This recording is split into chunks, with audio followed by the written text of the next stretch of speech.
Bom, pessoal, então agora a gente está gravando nossa aula. Vamos aí iniciar a parte de dimensionamento de sapatas ou de fundações diretas, né? Nós vamos focar a maior parte do curso aqui em sapatos isolados. E aí na última aula lá eu vou abordar alguns aspectos de cada outro, dos outros tipos de fundação direta, tá? Sapato corrida, sapata associada e radier, tá? Mas separar no máximo aí uma aula para a gente discutir sobre isso, né? Um dia, 4 horas, beleza?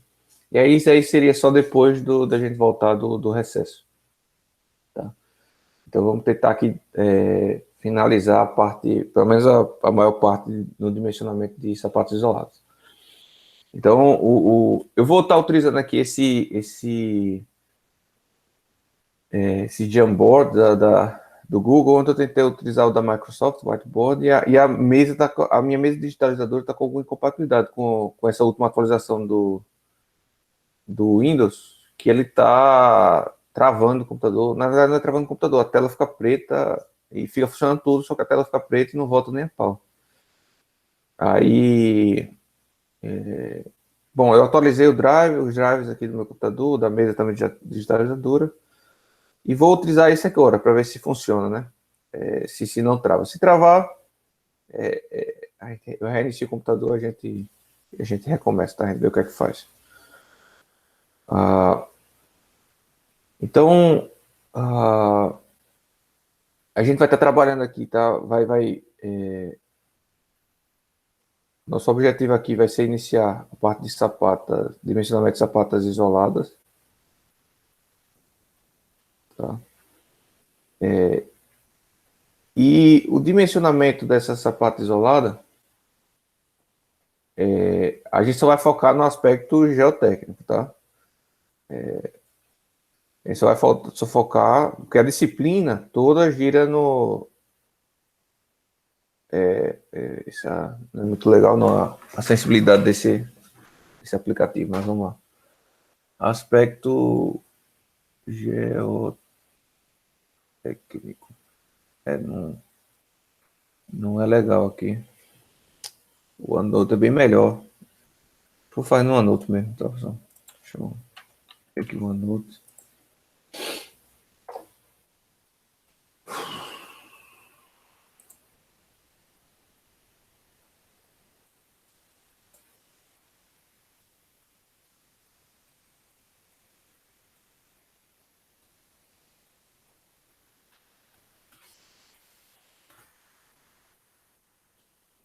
Perdão.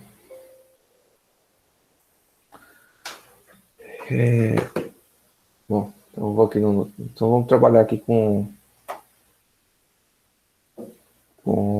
fundações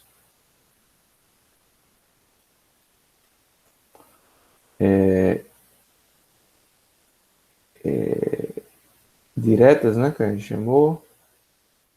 Mais especificamente, nós vamos começar aqui a falar sobre sapatas isoladas.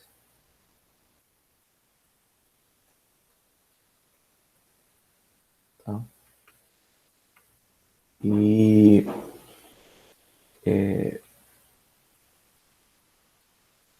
E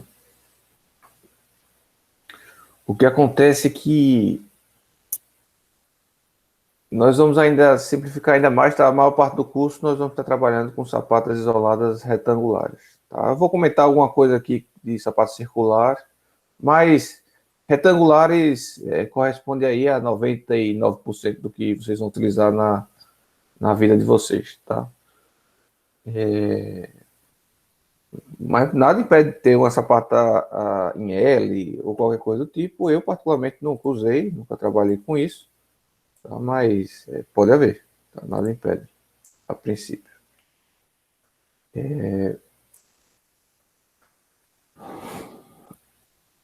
Eu não tenho material pronto, confesso que eu não. A sequência que eu quero dar ao conteúdo não bateu aqui com a do Delfino, então, portanto, a gente vai aqui se virando nos 30. Tá? Eu vou aqui abrindo material, vou abrindo outro, e perdão pela desorganização, mas ainda não deu tempo de preparar o material do jeito que eu queria. Tá? Então, mas assim, o conteúdo vai ser passado, só não vai ser da forma mais organizada possível, infelizmente. tá? Mas vamos que vamos. A primeira coisa que a gente precisa... sim, eu vou dividir essa parte do dimensionamento, tá? Só focando que a gente só, na disciplina, a gente só está focando nos aspectos geotécnicos, né? Geotécnicos. Então, a parte estrutural, concreto armado, se o concreto aguenta, se quanta armadura eu vou colocar, tudo isso é lá em Fundações 2, tá? Aqui nós vamos basicamente determinar a dimensão em planta abaixo das sapatas, né? Baseando-se em equilíbrio global, né? E a gente vai ver aqui os modos de ruptura, recalques e capacidade de carga do terreno. Beleza? Mas é justamente nisso que eu queria entrar com vocês, que essa primeira parte vai ser justamente para mostrar o que a gente precisa fazer para dimensionar sobre o aspecto geotécnico, né? Essas sapatas, né? Uma sapata isolada dessa, tá bom? Então, eu vou abrir aqui a norma, tá, brasileira, e vou até copiar para lá essa parte, tirar um print aqui.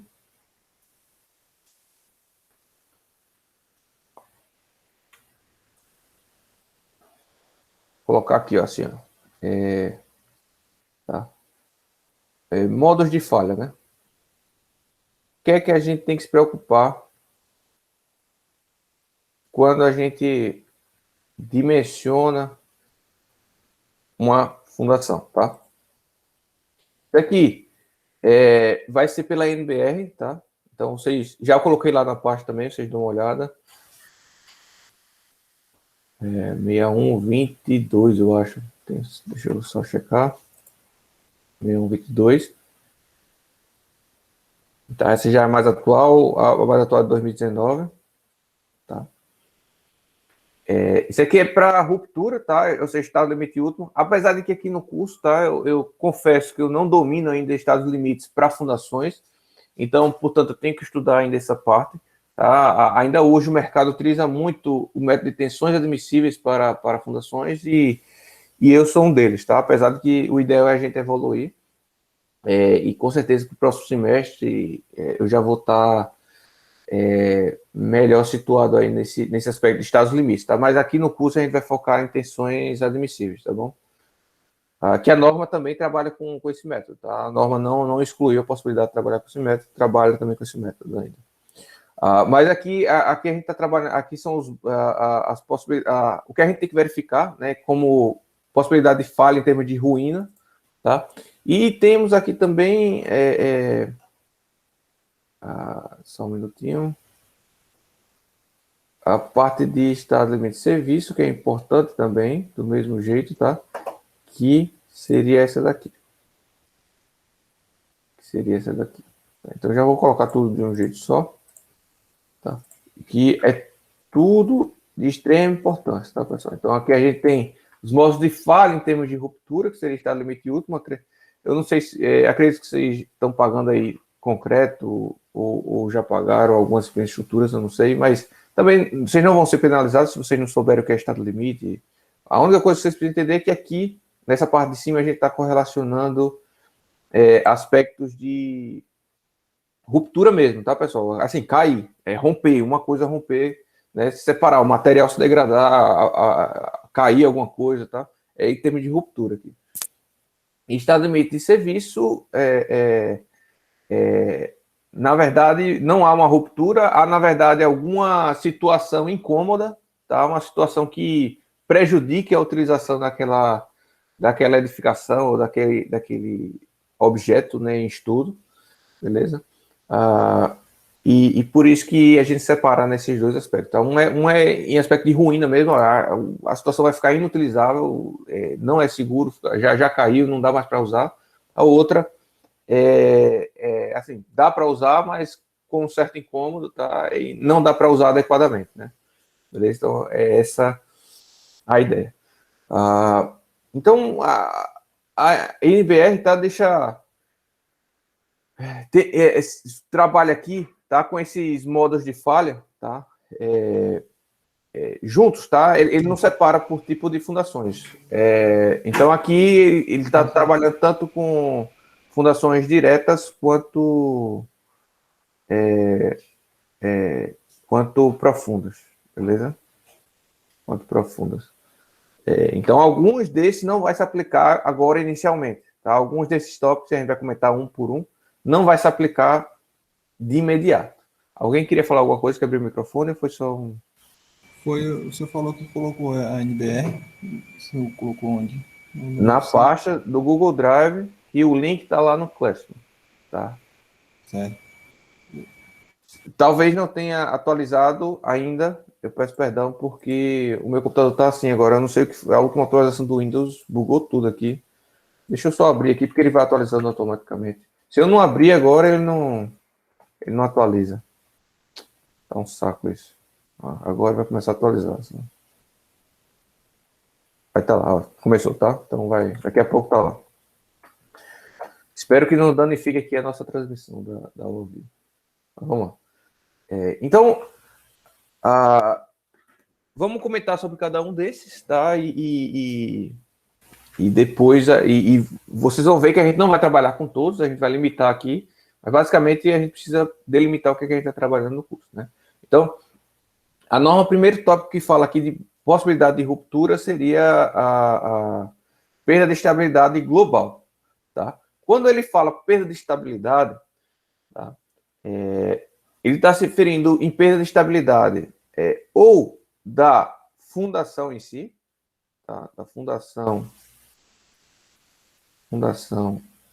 em si, ou da estrutura como um todo, ou do solo, pessoal, se a gente estiver trabalhando com taludes ou encostas. Então, esse termo aí, esse tópico você tem que abranger nessas mais diversas situações, né? Então, quando a gente fala aqui de estabilidade do maciço terroso, né, num talude no encosto, então a gente está voltando lá em mecânica dos solos, perdão. Se a gente tem aqui um terreno, né, com uma certa declividade, né, a gente vê que o terreno plano e depois tem uma certa declividade. Se a gente carrega com a edificação aqui na ponta, a gente pode ter um deslizamento de taludes, né, e isso, se houver, configuraria uma perda de equilíbrio do maciço terroso. Beleza? Por outro lado, se as nossas fundações não tiverem efetivamente bem calculadas, as condições de vinculação com o solo, que a gente pode estar considerando na nossa estrutura engastada, né? Vamos supor que a gente tem uma estrutura aqui, que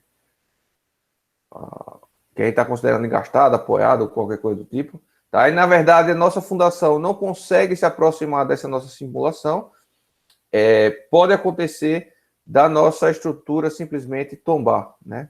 Nossa estrutura tombar como um todo, ou seja, a estrutura não rompeu, simplesmente as condições de vinculação, né, com o solo que a gente admitiu na nossa estrutura não foi respeitada porque nossa fundação não estava devidamente dimensionada adequada e a gente vai estar diretamente relacionando isso aqui, tá, a outros modos de rupturas que a gente for falar daqui a pouco. Tá, modos de falha, que seria a própria ruptura do solo, né, por esgotamento da resistência do terreno, tá? Então isso pode acontecer por conta do esgotamento do terreno, da resistência do terreno, ou isso pode acontecer por conta de recálculos excessivos, tá? Recálculos diferenciais excessivos, que seriam modos de falha separados. Então, portanto, quando a gente fala de perda de estabilidade da estrutura como um todo, tá? Devido à fundação, tá? Devido a problemas de fundação, porque a estrutura pode ter problemas de estabilidade global, mas que não dependem da fundação, tá? Aí seria outro aspecto que vocês estariam estudando nas disciplinas de estrutura, tá? Mas devido à fundação, a gente tem motivos e esses motivos serão descritos nas falhas abaixo, tá? Então, portanto, essa parte de taludes nós não vamos ver aqui, vocês vão ver lá em Fundações 2, isso daí mais a fundo. Já viram alguma coisa em uma introduçãozinha em mecânica dos sólidos e vão ver mais a fundo em Fundações 2, tá? Nós não vamos ver aqui essa parte estrutural, porque, na verdade, nós vamos ver quando a gente for trabalhar com os outros modos de falha, tá? Então, aqui, quando eu falo de perda de estabilidade, eu vou focar aqui na perda da estabilidade de uma fundação isoladamente, tá? Que pode ocorrer, isso tendo consequências na estrutura. Então, por exemplo, se eu tenho um pilar aqui que vai se apoiar numa sapata, que é o nosso foco aqui, tá? E esse pilar tem um momento na base dele, tá? Tem cargas normais e momentos fletores na base, tá? Isso pode fazer com que a minha fundação tende a simplesmente a tombar, tá? Tombar. Aí esse modo de falha, a gente vai trabalhar aqui com ele e a gente vai chamar esse modo de falha de tombamento, tá? Possibilidade de tombamento. A gente vai trabalhar com isso hoje aqui, tá? Nós vamos aprender como analisar isso aqui ainda hoje, se der tudo certo.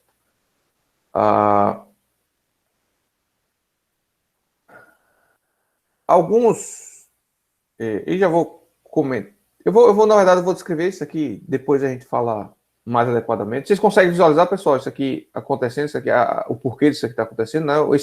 Esse momento aqui muito elevado, né?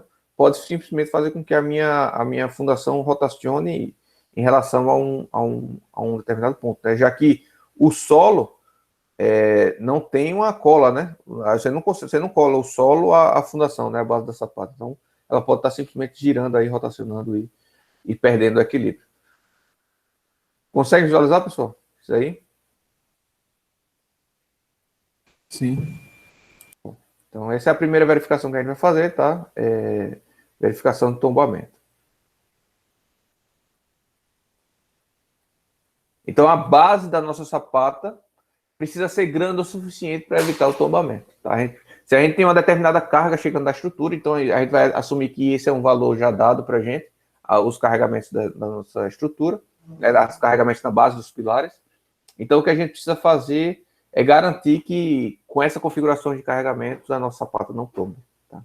E aí, esse tombamento está aqui dentro desse mecanismo de ruptura aqui, perda de estabilidade global. Nós ainda temos um outro modo de falha aí, tá? Modo de ruptura, que seria o esgotamento da resistência do terreno. Né? Então, a essa parte nós não vamos ver hoje, acredito que na próxima aula nós veremos, se der tudo certo. Que basicamente isso aqui está relacionado com a tensão admissível do solo, tá? Que é o mais chato de encontrar, tá, pessoal? O mais incerto e o que vai precisar mais de bom senso dos engenheiros, tá? Experiência, inclusive. Bom senso vem muito da experiência, né? Para a determinação dessa tensão admissível, ou seja, eu vou aplicar um carregamento aqui nesse meu solo. Vamos supor que é um terreno plano, está longe da encosta. Eu vou aplicar um carregamento aqui nesse meu solo. Uma tensão, né? Uma pressão. Qual a pressão máxima, né? Qual a pressão máxima que eu posso aplicar nesse solo para que esse solo não rompa? Tá? E 1, 2, 3, 10 mil, não sei, a unidade é em força por área, né? Então, vai ser aí a mesma unidade de tensão, né? Inclusive a gente chama de tensão também, apesar de ser uma pressão, né? Não é bem uma tensão. Tensão se distribuiria internamente no solo, né? A sapata está causando uma pressão no solo, né? Mas a gente chama aqui de tensão admissível, vamos continuar aqui com tensão, tá? Então, qual a tensão que eu posso aplicar aqui nessa superfície para que esse solo não rompa, né? E o modo de ruptura a gente vai aprender nas próximas aulas, tá? Como é que esse solo rompe. Mas, basicamente, ao invés de uma cunha numa estabilidade, ele forma uma cunha aqui, ó, de ruptura, tá? Cisalhando, né? A gente já viu também alguma coisa disso daí lá em mecânica dos solos, mas bem simplificadamente. Nem todos os solos rompem assim, tá? Nem todos os solos rompem assim, vale destacar. Por isso que eu não quero muito adentrar aqui. A gente vai ter uma aula específica para isso. A gente vai falar uma meia hora, 1 hora, sobre justamente só esses modos de falha. Tá? Antes de entrar nos métodos exatamente. Tá? Então, na verdade, a gente vai chegar... a minha base dos pilares... A base dos meus pilares tem esforços chegando, né? Momentos, fletores e esforços normais. Tá? Eu preciso transformar esses esforços aqui em tensões na base da sapata, e isso a gente vai aprender hoje aqui, tá? Esse é o objetivo da aula de hoje também. Então a gente vai ter que transformar esses esforços em tensões na base da sapata, porque essas tensões aqui a gente vai chamar de tensões solicitantes, tá? E aí vamos estar comparando com a tensão admissível, ou seja, enquanto a tensão solicitante for menor que a tensão admissível, lembrando que essa tensão admissível tem que levar em conta que a fator de segurança, né, que a gente quer determinar para a estrutura, e aí eu mostro já. Na próxima aula a gente vê isso, tá? Vamos adiantar também. A norma diz qual é o fator de segurança para ser utilizado em cada caso. Então a gente não precisa estar muito pensando nisso. Mas basicamente a tensão solicitante tem que ser menor ou igual, né, à tensão admissível. E aí, ou seja, a gente tem que determinar um tamanho de sapata, olhando agora em planta baixa, né? A gente tem aqui o tamanho de sapata.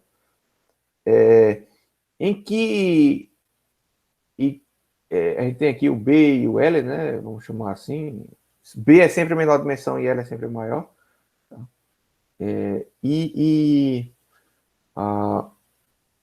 Em que qual B, né? Ou e L, qual configuração de B e L, para que as minhas tensões solicitantes sejam menores do que a tensão admissível. Tá? Essa tensão admissível vai ser dependente de vários fatores que a gente comenta na próxima aula, mas o principal deles é a qualidade do solo, tá? Então, o solo é que vai influenciar muito aqui nessa capacidade de carga. Vai ter terreno que tem um solo compacto, que vai resistir mais, tem terreno que vai ter um solo mole, um solo fofo, que não vai aguentar tanta carga, tanta tensão. Então, portanto, quanto pior o solo, maior a sapata a gente tem que fazer, né, para garantir que a tensão solicitante seja menor, né? Lembrando que quanto maior B e L, a tendência é que a tensão solicitante seja sempre menor. Eu acho que isso aí é intuitivo até, né? Já com o conhecimento de vocês, beleza? Hoje nós vamos ainda ver a parte de tensões solicitantes, está na base dessa parte, como transformar os esforços, as cargas em tensões solicitantes, mas a parte de tensão admissiva apenas na próxima aula. Posso prosseguir? Ou tem dúvidas aí? Pode sim. Bom, então, vê que a gente já tem dois objetivos na aula de hoje, né? Fazer essa verificação do tombamento e calcular as tensões solicitantes na base da sapata. Tá? O terceiro objetivo de hoje, e último, tá? É a letra C aqui, que seria a ruptura por deslizamento. A ruptura por deslizamento da sapata, que basicamente é o seguinte: da mesma forma que esse pilar traz cargas normais e momentos fletores, ele pode também trazer a minha fundação, tá? Ele pode trazer esforço normal e pode trazer momentos e também pode trazer cargas laterais, tá? Forças horizontais. E aí eu preciso garantir que essa minha fundação não se translada, né? Eu preciso garantir que essa minha sapata não venha parar aqui de lado, né? Que não tenha um delta aqui, né? Eu preciso garantir que ela fique estática. E aí a gente vai garantir isso de algumas formas, a gente vai ver isso aqui ainda na aula de hoje, mas para isso a gente chama de verificação de deslizamento. Tá? Beleza? Então, seria uma ruptura por deslizamento se a gente não dimensionar isso adequadamente. Então, a gente vai ver aqui a verificação do tombamento, depois a verificação do deslizamento, e depois nós vamos aprender a calcular as tensões na base da sapata, tá? Para na próxima aula a gente comparar com a tensão, aprender a calcular a tensão admissível e comparar as duas. Beleza? Agora veja. A movimentação da sapata por si não é uma falha, não é uma ruptura, tá? da minha estrutura como um todo. Se eu estiver prevendo na minha estrutura que a minha fundação pode se movimentar, o que é meio estranho, mas pode acontecer em termos pequenos em termos assim teóricos, né? Não que a sapata vá se movimentar propriamente dito, mas que a gente permita no nosso modelo numérico que ela se desloque, ou seja, a gente não está esperando que essa sapata fique inteira, né? A gente pode fazer isso e depois até eu posso fazer alguns exemplos se der tempo ainda na aula de hoje. Mas, ou seja, eu posso, o que eu estou falando é que eu posso simplesmente mudar essa configuração de vinculação, né? Ao invés de eu utilizar engastado aqui, eu posso simplesmente dizer que isso aqui é um apoio, né, de primeiro gênero, né? Isso aqui eu posso fazer, o que eu estou dizendo, olha, essa fundação pode deslizar. Não quer dizer que ela vai, mas eu não vou esperar dela que ela se mantenha fixa, né? Então, isso pode acontecer. Mas se você fizer isso, você precisa garantir que, se essa fundação se movimentar, que a sua estrutura não se danifique, né? E aí a gente entra nessa ruptura D, né, que seria a ruptura estrutural das estruturas, tá? Em decorrência de movimentação da fundação. Tá? Então, tanto tombamento quanto deslizamento, isso poderia acontecer, né? Então, vamos supor, eu não vou considerar essa fundação colada no chão, tá? Eu vou permitir que ela se desloque, só que ela não vai se deslocar efetivamente, tá? Nem ela vai girar assim, como eu estou mostrando. Por quê? Porque na estrutura, pessoal, a gente teria aqui, por exemplo, o pilar, a fundação, e a gente teria, por exemplo, vigas aqui. Tá? A gente tem vigas, tá? Ou laje, e aí o pilar continua, né? Tem outra laje. Então, a, a, a fundação não consegue, não vai se deslocar ou girar, tá? Livremente. Quando ela tender a girar, por exemplo, o que é que vai acontecer? Essa viga tende a girar junto, tá? Essa viga tende a girar junto, o pilar tende a girar junto. E o que é que vai acontecer? Eles, propriamente, a estrutura vai tentar segurar essa sapata, tá? Essa fundação. Ou seja, a, a, a própria estrutura, né, vai tentar equilibrar como todo. Óbvio que se chegar numa situação hipostática, aí vai romper, aí vai tombar, que aí a gente entra nessa parte de perda de equilíbrio global, tá? Entra nessa parte de perda de equilíbrio global. No entanto, se a estrutura tiver hiperestaticidade suficiente, ela vai segurar essa rotação ou esse deslizamento da sapata e vai assumir, vai absorver esforços novos, né? Vai absorver esforços novos. Se devido a essa absorção de esforços ela romper, aí ela entra nessa situação aqui de ruptura estrutural em decorrência de movimentos da fundação. Não sei se vocês conseguem visualizar, pessoal, mas vamos tentar fazer aqui um exemplo simples no F-Tudo, tá? Vamos tentar, porque às vezes a falta de experiência de vocês fazem com que não consigam enxergar, né, uma situação. Mas eu vou fazer aqui uma situação bem simplesinha, tá?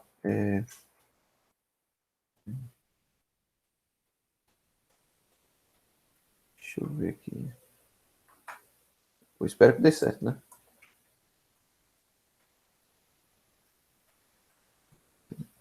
Vamos botar aqui 6 metros.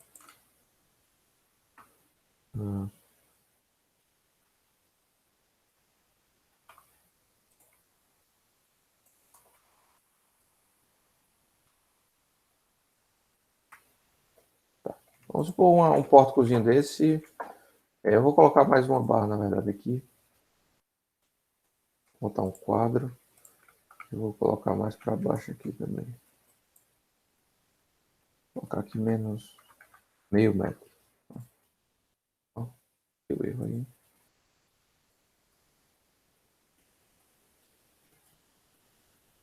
Só um minutinho, né, pessoal?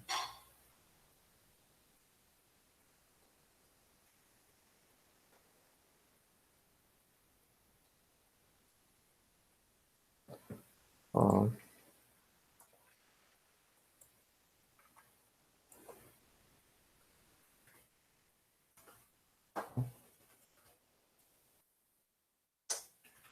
Oh, meu pai.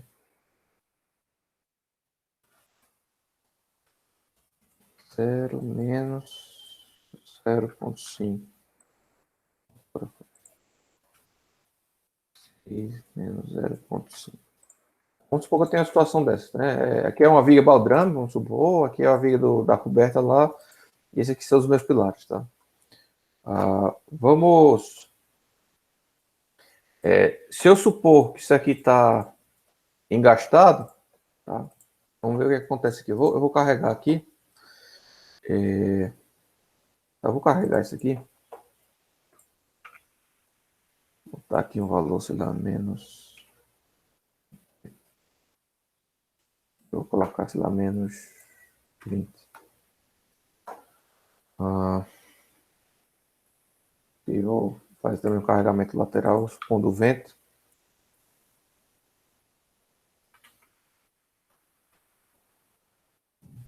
E...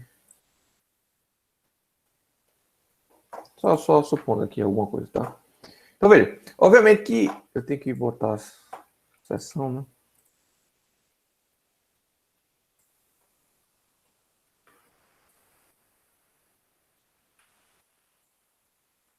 Lá.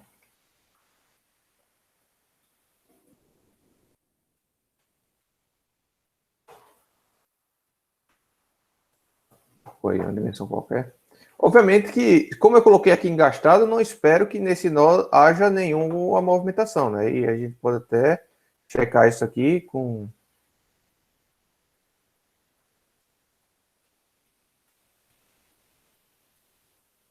A gente pode chegar aqui, veja que esse meu nó não se desloca, né? O deslocamento em X, em Y, em Z é zero, né? É nulo.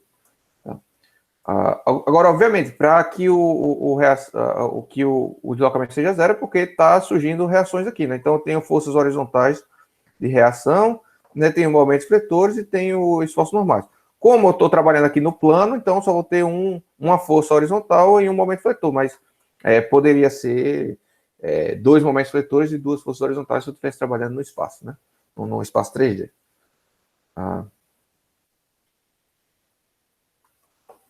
Se a gente olha diagrama de movimentos fletores, né, esforços normais, a gente vai ter os esforços normais na estrutura, mas o que importa para a gente seria a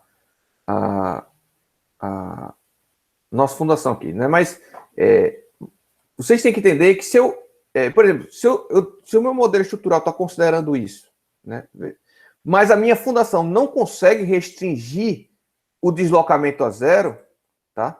O que vai acontecer é que vai haver deslocamento e esses esforços aqui vão mudar. Em alguns lugares vai diminuir, em outros lugares vai aumentar. Então, pode ser que a minha estrutura rompa, porque a minha fundação se movimentou além do que ela podia, né? Baseando-se no fato de que a minha fundação não é indeslocável, né? Ela vai ter deslocamento, no mínimo um recalque ela vai ter, né, para baixo. E aí é que entra a famosa interação solo-estrutura, né? A gente não pode estar trabalhando isoladamente estrutura e fundação, né? A gente pode trabalhar separadamente, mas tem que em algum momento fazer uma compatibilização. Olha, eu estou considerando aqui no meu modelo estrutural que os meus apoios são indeslocáveis. Como é que está se deslocando a sua fundação? Aí o geotécnico, o engenheiro da fundação, se for o caso de trabalhar separado, se forem dois profissionais diferentes, vai dizer, olha, na verdade está tendo um recalque de tanto, eu estou permitindo que ela se desloque horizontalmente, ou que ela vai rotacionar um pouquinho ainda, então considere isso na sua estrutura. Então, o geotécnico vai passar parâmetros para o engenheiro estrutural, esses parâmetros, hoje em dia, na maioria das vezes, são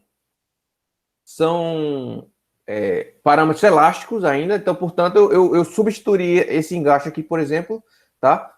Por molas, né? Então, ao invés de engastes aqui, eu teria que considerar springs aqui, né? Molas, tá? Em todas as direções, se for o caso, tá? O mais difícil é lateralmente, tá? Porque a gente vai ver isso a posteriori, mas boa parte da resistência ao deslizamento se dará por atrito, né? Se dará por atrito. E a gente sabe, desde lá do ensino médio, que o atrito, você tem um atrito estático, só que depois que começa o movimento, essa força de atrito cai muito, né? E aí você tem uma força de atrito estática e você tem uma força de atrito dinâmica, né? De movimento. Então, portanto, é complicado você permitir que a fundação se desloque a partir do atrito, porque você tem que levar em consideração essa esse decréscimo de resistência aí, né? Essa descontinuidade vamos dizer assim, na rigidez, tá? Mas eu não sei qual a ordem de grandeza de valores que eu vou colocar aqui, mas se eu botar muito alto, tá? Isso aqui vai se assemelhar muito a uma a uma a uma a uma perdão, deu uma travada. Vai se aproximar muito a um engaste, tá? Então, vou botar aqui molas, tá? Tá molas aqui também. Se eu rodar, espero que rode, não sei se vai dar exausto. Bom, rodou. Então, vê que os deslocamentos aqui na base não são mais zeros, ó. Tem deslocamentos aqui, tá? Agora são deslocamentos bem pequenos, não sei se dá dando para chegar aí, mas são aqui na ordem de 0, alguma coisa milímetros, né? 0, alguma coisa milímetros. Isso aqui é muito pouco, né? Mas eu não sei a rotação que está alta, está baixa também, mas vê que o deslocamento não é mais zero. Isso se aproxima mais da realidade, né? Então, o desafio aqui é achar quais esses parâmetros aqui de coeficiente de mola que se aproximariam mais daquelas propriedades do solo, né? Vai ter solo que vai ser mais deformável, vai ter solo que é menos deformável, tá? Mas perceba que os esforços mudam, tá? Aqui não mudou tanto, antes estava 85, eu acho, se não me engano. Eu devia ter tirado os prints, né? Bom. Mas não se aproximou muito porque eu utilizei rigidezes muito altas aqui, né? Se eu, por exemplo, utilizar rigidezes menores, deixa eu aqui diminuir algumas ordens de grandeza, tá? Vou diminuir algumas ordens de grandeza aqui.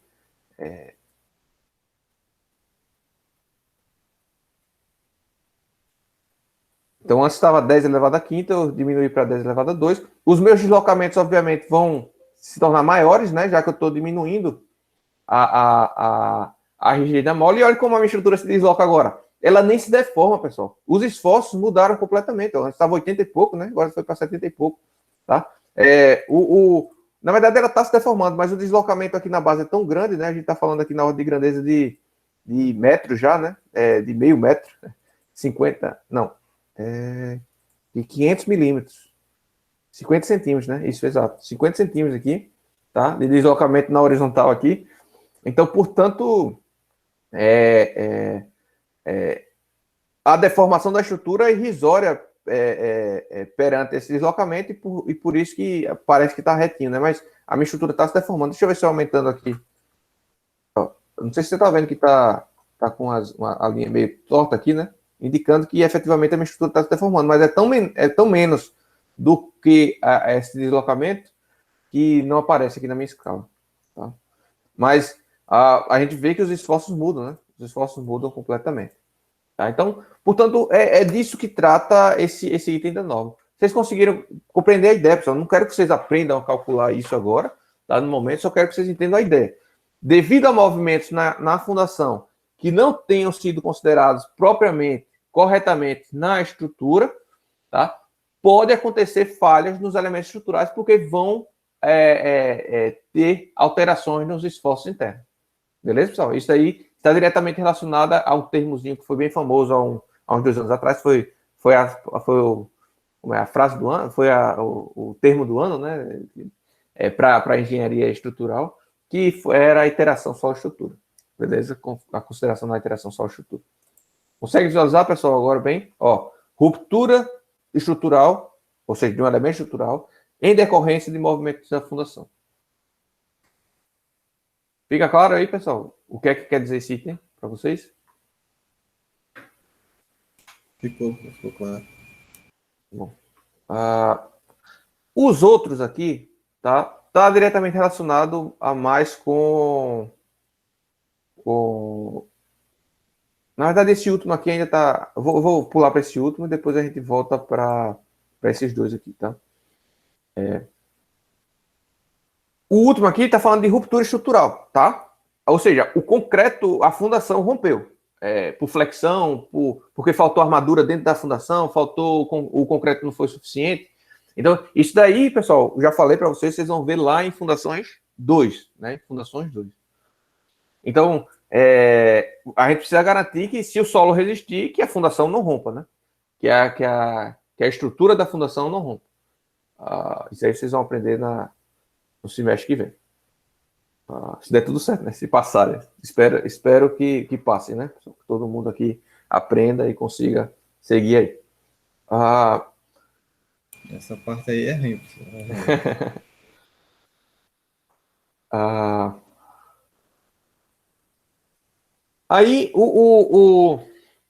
nessa letra F aqui, ele fala da ruptura do terreno decorrente dos carregamentos transversais. Isso aqui tá especificamente falando, tá, pessoal, de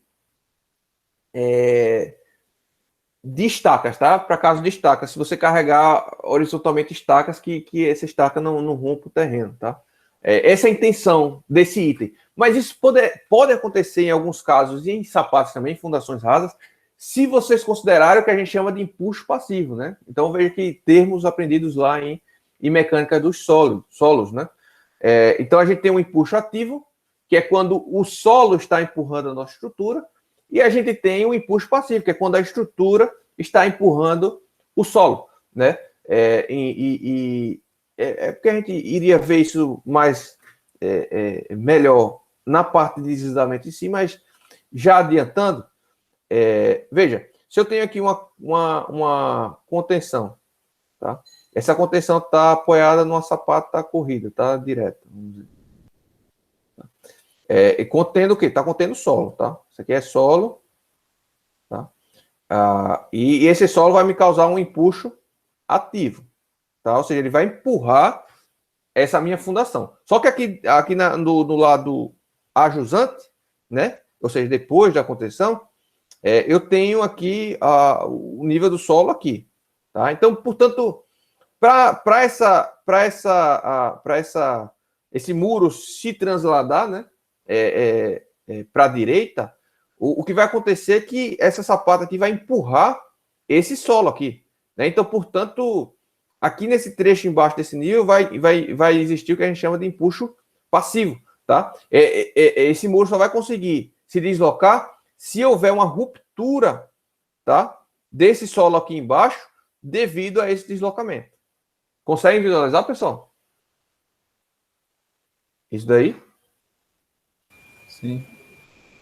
Então, isso é o que a gente chama de impulso passivo, ou seja, o solo vai estar empurrando a estrutura, mas reativamente, né? Ou seja, a estrutura vai tender a se movimentar, mas o solo não vai deixar. Então, eu falei para vocês que o deslizamento, né, um dos componentes que resiste é o atrito, né, da base aqui da sapata. Então, aqui eu vou ter uma força de atrito, tá? Só lembrando, tá? Resistindo, né, a esse movimento. Porém, outra coisa que resiste também é esse meu empuxo ativo, né? Então, esse meu empuxo, o solo que está ali na lateral da fundação vai tentar segurar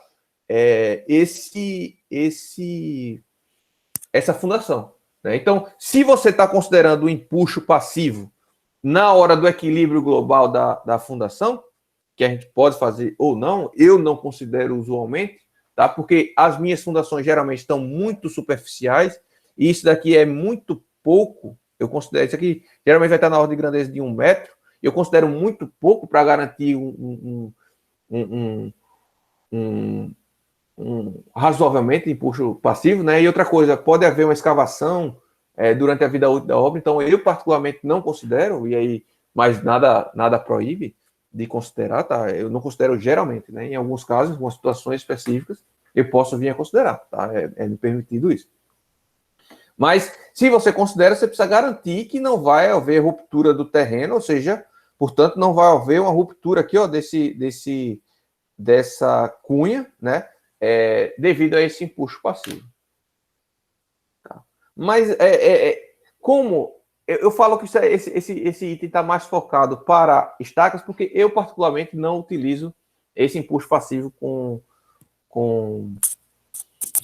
muita usualmente, tá? Eu não considero. Então, portanto, para mim, eu meio que ignoro essa situação, porque eu não estou considerando. Então, se o solo romper ou deixar de romper, não vai importar, que eu já não estou considerando de qualquer forma.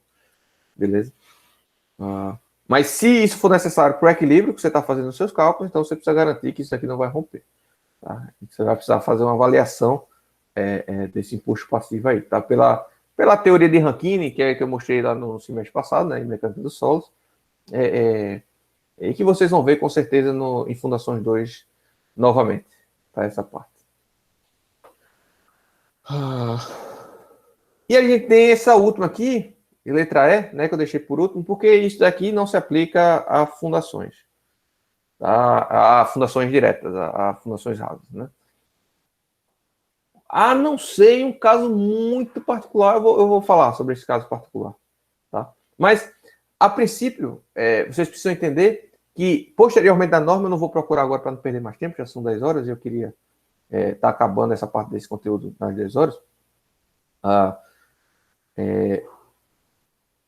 A fundação está com contato simples com o solo. Ou seja, a fundação não está colada no solo. Então, se ela tender a levantar, seja porque ele está submetido a uma tração, e pode acontecer, tá? Do pilar puxar a fundação, por mais estranho que possa parecer, eu posso mostrar aqui um caso que aconteceu, tá? Que é comum, na verdade, acontecer quando a gente tem estruturas metálicas. A gente tem um arrancamento da fundação, tá? Então, na verdade, se eu tiver um arrancamento de uma fundação direta de uma sapata, a sapata vai subir, tá? Se a força de arrancamento for superior ao peso próprio da sapata, ela simplesmente sobe. Porque o contato da fundação com o solo é um contato simples, né? Eu estou apoiando, simplesmente aqui apoiando, tá? Eu não tenho uma cola, né, ou ancoragens que liguem o meu solo à fundação, né? Poderia até, teoricamente, ter. Eu posso até inventar aqui uma coisa, mas não é usual, tá? E aí, tanto no caso de arrancamento da sapata, quanto temos até de momento fletor, né? Do efeito de rotação da sapata, veja que se tiver algum trecho que levante, tá? E pode acontecer, a gente vai ver ainda na aula de hoje como é que acontece isso, tá? Esse trecho aqui eu tenho que desconsiderar, tá? Porque esse trecho vai estar como se tivesse içado, não vai ter contato mais com o solo, tá? Então, portanto, ruptura por arrancamento ou por insuficiente resistência à tração não vai existir, tá? Aqui na sapata, porque a gente já vai considerar que não há resistência à tração na ligação do solo com a sapata, com a base da sapata. Beleza? Uma exceção que pode ocorrer é sapata sobre uma rocha, tá? Então, isso aqui pode acontecer. Então, eu tô sapata, coloco aqui sobre uma rocha, tá? Sobre uma rocha. Aqui é uma rocha, tá? Rocha.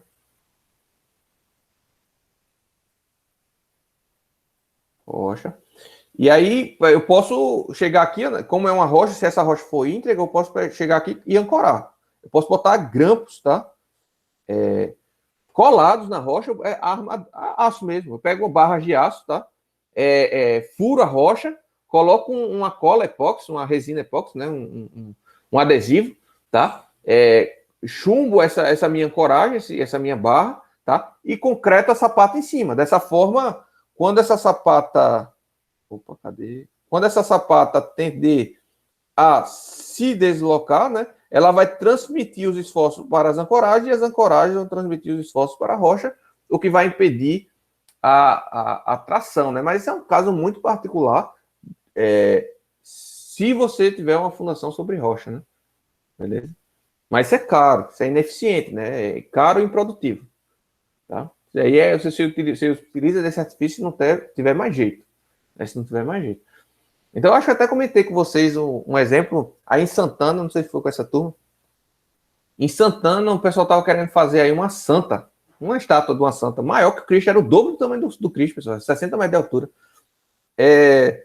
Um prédio, né, pessoal? É um prédio. Aí, só que ele é fino, né? Era fino, pequeno. Então, você tem aqui um elemento extremamente esbelto, com pouca carga, esse esforço normal aqui é baixo, tá?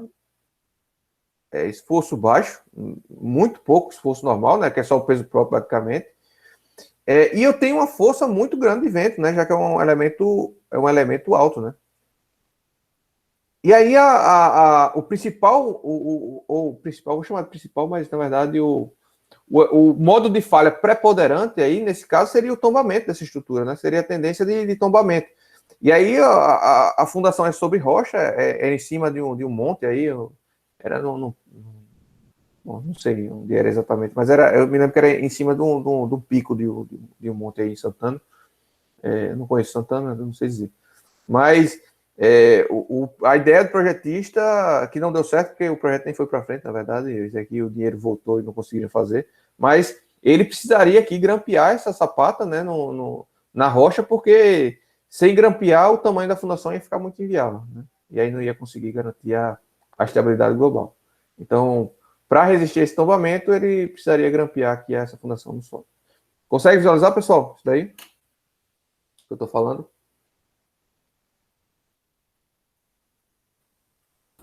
Sim, professor.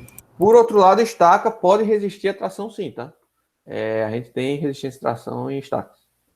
Uma das soluções, se a gente tiver um momento fletor muito grande ou um arrancamento da fundação, é colocar estacas ao invés de sapatos. Tá? Bom, isso aqui é em termos de ruptura, mas a gente precisa garantir ainda que não haja recalques excessivos, porque se houver recalques excessivos, ou movimentações excessivas, tá? De forma geral. Movimentações excessivas de forma geral. Isso pode danificar elementos construtivos, né, da minha obra, alvenaria, janela, etc. Pode ainda tornar o nosso modelo de cálculo inviável, né? Errado. Tornar errado, essa é a palavra correta, né? Então, por exemplo, esse caso aqui, em que eu tenho um deslocamento de meio metro, esse meu modelo de cálculo elástico linear está totalmente errado. Se eu prosseguir um dimensionamento da estrutura com um deslocamento de 1 metro, assim, de meio metro, na ordem de grandeza de metro, eu estaria cometendo crime. Tá? Cometendo crime. Então, muitas das hipóteses simplificadoras eu não poderia estar adotando, porque aqui os deslocamentos são grandes. Então, se lembra lá, pessoal, desde as primeiras disciplinas de estrutura de vocês, a gente vem batendo na tecla que aqueles modelos teóricos que a gente vem passando para vocês serve para pequenas rotações e pequenos deslocamentos. Né? Então, aqui eu não tenho pequena rotação nem pequeno deslocamento. Tem aqui um deslocamento de meio metro. Tá? Não é pequeno de jeito nenhum. Beleza?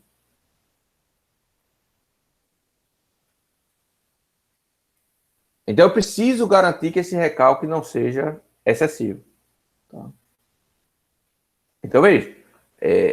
Para dimensionamento da sapata, vamos lá. Vamos ter que garantir que não haja tombamento. Vamos ter que garantir que não haja deslizamento. Vamos ter que garantir que o solo tenha capacidade para resistir às tensões na base da sapata. E, basicamente, pessoal, a ideia é o seguinte. A resistência da tensão admissível do solo é fixa. Tá? Ou quase fixa. Tem que ter uma variação a depender da dimensão da sapata. Mas a ideia, grosso modo, a resistência do solo é fixa. Tá? O solo está lá, é daquele tipo de solo que a gente tem, então a resistência vai ser pré-determinada. O que a gente vai trabalhar é na tensão solicitante. A gente pode aumentar ou diminuir a base da sapata, aumentando ou diminuindo a tensão solicitante. Certo? E dessa forma, se a gente tem uma tensão admissível, tensão resistente do solo muito alta, a gente pode utilizar dimensões pequenas da sapata, porque as nossas tensões solicitantes podem ser altas, tanto quanto a nossa tensão resistente. Tá? Essa é a ideia, a grosso modo. E a gente precisa garantir que os recalques não sejam excessivos. Tá? E aí, limites de recalques a gente vai passar quando a gente for ver a nossa parte de recalque. Tá? Então, hoje, a gente vai focar nessa verificação do tombamento, verificação dos deslocamentos e como determinar essas tensões solicitantes na base da sapata, tá? Para depois poder comparar com a tensão admissível. Tá? Para depois poder comparar com a tensão admissível. Então, provavelmente a gente vai estar usando aí 3 aulas, tá? Para verificações de sapatas isoladas.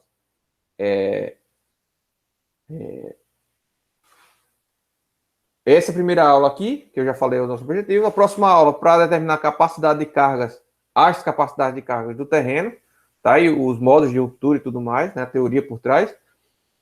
E fazer exemplos, tá? E a outra aula para cálculo do recalque, tá? Para cálculo do recalque. E aí a gente teria uma última aula, se desse tempo, sobre sapatos, né? Eu falo, para ver a parte de radier, a grosso modo, né? Só uma. A gente não vai fazer exemplos nem nada, mas pelo menos para vocês entenderem o que é importante, qual a diferença, né? De consideração, quais são as mesmas, muitas das informações que a gente vai aprender aqui, a gente vai utilizar para os outros tipos de fundações também, sapatos corridos, sapatos associados e tudo mais.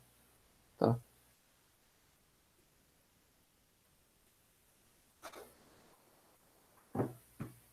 Ou em termos de também de serviço, a gente tem também a parte de vibrações, mas que a gente não vai estar trabalhando aqui. Vibrações em fundações é preocupante só quando você está trabalhando com instalações industriais, tá? Em que você tem máquinas, né?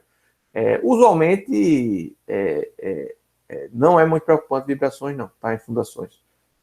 Mas a gente não tem como avançar nesse tópico, pessoal, porque vocês precisariam entender a dinâmica das estruturas, né? Dinâmica clássica que seja, no mínimo, né? Dinâmica dos sólidos, e vocês não têm base nenhuma disso daí. Eu estou estudando agora isso, né? Não estudei nem no mestrado, que eu não fui muito para essa linha mas bom, não tem como a gente ver isso, é impossível. Tá? Agora, uma outra situação que a gente precisa garantir é que não haja levantamento, tá, excessivo da fundação.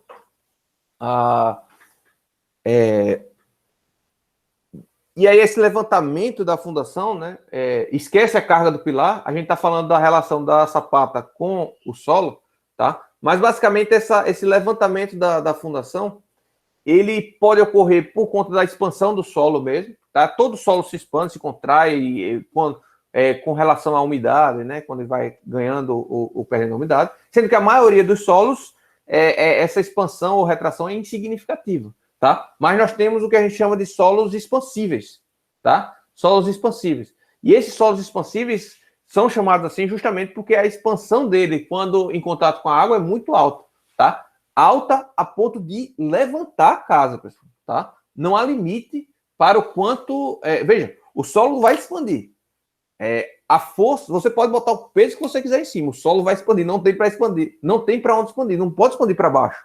É o núcleo da Terra, né? Ele vai expandir sempre para cima, pessoal, tá? E aí você pode botar quantas toneladas você quiser de cima para baixo, que não vai adiantar. Se o solo expandir, ele vai levantar a sua casa. Esse tipo de problema tem uma região muito grande nos Estados Unidos. Aqui no Brasil a gente tem pouco, tá? Mas nos Estados Unidos tem uma área muito grande com esse tipo de problema, tá? Inclusive é uma área específica, né? Você ser inspetor de patologias lá devido à expansão do solo, tá?